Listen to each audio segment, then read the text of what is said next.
Halo teman-teman, perkenalkan nama saya Andi Syahrani. Di video kali ini, saya akan membahas salah satu materi yang ada pada studi kasus Public Relation, yaitu Corporate Branding and Corporate Reputation. Nah, dalam lingkup ruang public relation, tentu tidak hanya sebagai jembatan komunikasi antara perusahaan dan stakeholdernya, namun juga public relation ini berusaha untuk membangun citra positif perusahaan agar dipandang baik oleh masyarakat. Dalam upaya membangun citra positif perusahaan, praktisi public relation tentu berusaha untuk mengatur strategi dan upaya yang dilakukan. Tentu citra positif ini tidak langsung diketahui oleh publik, namun harus ada usaha branding atau memperkenalkan perusahaan tersebut kepada masyarakat agar bisa lebih dikenal lagi. Nah, yang pertama, corporate branding. Corporate branding atau yang biasa disingkat co-branding adalah kegiatan memperkenalkan dengan menggunakan merek atau identitas perusahaan sebagai produknya.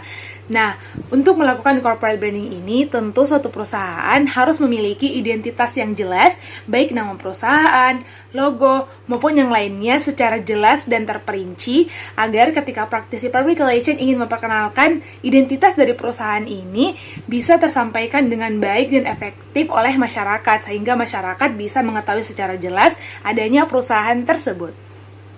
Juga di era sekarang yang tentu sudah lebih ketat persaingannya antara perusahaan, khususnya yang bergerak pada bidang yang sama, tentu identitas perusahaan ini sangat penting. Yang dimana ketika kita membrandingkan identitas dari perusahaan ini, akan memperkenalkan seperti apa kelebihan dari perusahaan yang dimiliki. Nah, perusahaan tersebut tentu mengharapkan agar identitas mereka, identitas perusahaan ini tuh bisa tersampaikan secara meluas, secara menyeluruh oleh stakeholder atau masyarakat tersebut. Corporate reputation ini menjadi salah satu tugas penting dari praktisi public relation sebuah perusahaan, yang dimana memperkenalkan perusahaan tersebut baik secara langsung maupun melalui media yang ada, baik media massa ataupun media online. Tentu dengan menggunakan media-media yang ada, citra perusahaan atau identitas dari perusahaan ini bisa diperkenalkan, bisa disiarkan secara lebih meluas kepada masyarakat, dan hal tersebut bisa mengefektifkan pekerjaan dari praktisi public relation.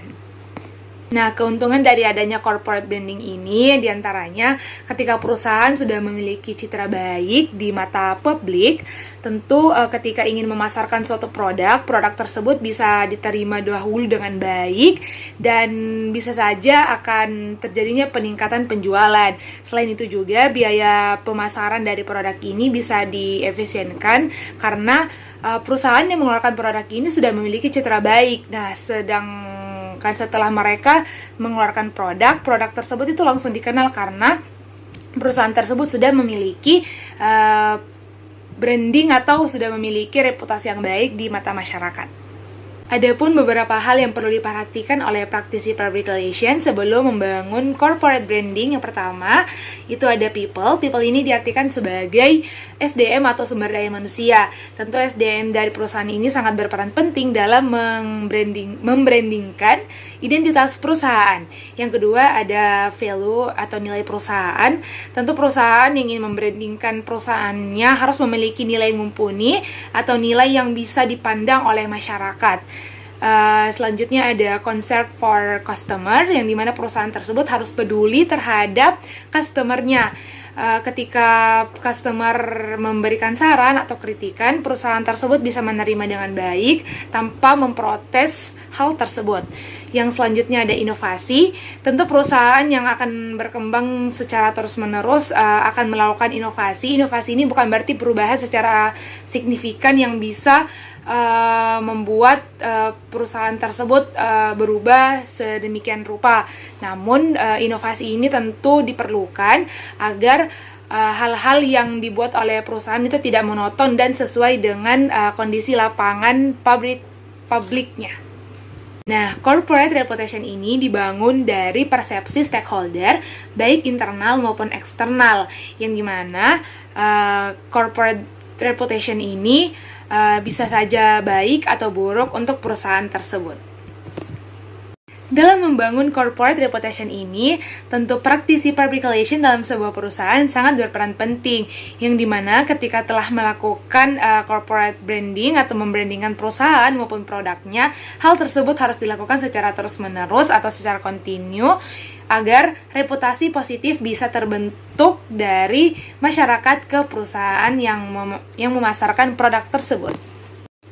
Pada corporate reputation ini juga, public relation perlu melakukan research mendalam agar mereka tahu sejauh mana masyarakat mengenal identitas perusahaan tersebut dan bagaimana persepsi mereka terhadap perusahaan.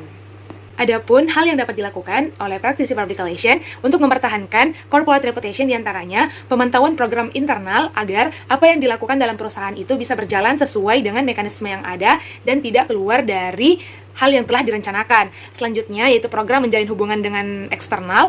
Pentingnya tentu perusahaan menjalin hubungan yang baik dengan publik eksternal, karena hal tersebut bisa menunjang lebih tinggi, bisa membuat perusahaan tersebut bertahan karena adanya kepercayaan dari publik eksternal tersebut. Oke teman-teman, sekian dari pembahasan mengenai corporate branding dan corporate reputation dari studi kasus public relation. Semoga bermanfaat untuk teman-teman semua. Oh iya, aku ingin merekomendasikan khususnya untuk mahasiswa ilmu komunikasi yang saat ini sedang mempelajari studi kasus public relation. Aku ingin merekomendasikan buku, itu judulnya Studi Kasus Public Relation. Penulisnya yaitu Ibu Sreni Musi, salah satunya Ibu Sreni Musi, yang dimana beliau salah satu dosen di jurusan Ilmu Komunikasi Universitas Islam Negeri Alauddin Makassar, yang kebetulan juga dosen saya sendiri yang mengajar di mata kuliah ini. Kalian bisa mengakses buku ini. Oke, buku ini sangat menarik dan isinya juga lengkap mengenai materi-materi atau teori-teori dari studi kasus public relation itu sendiri. Oke, sekian dari video ini. Bye-bye!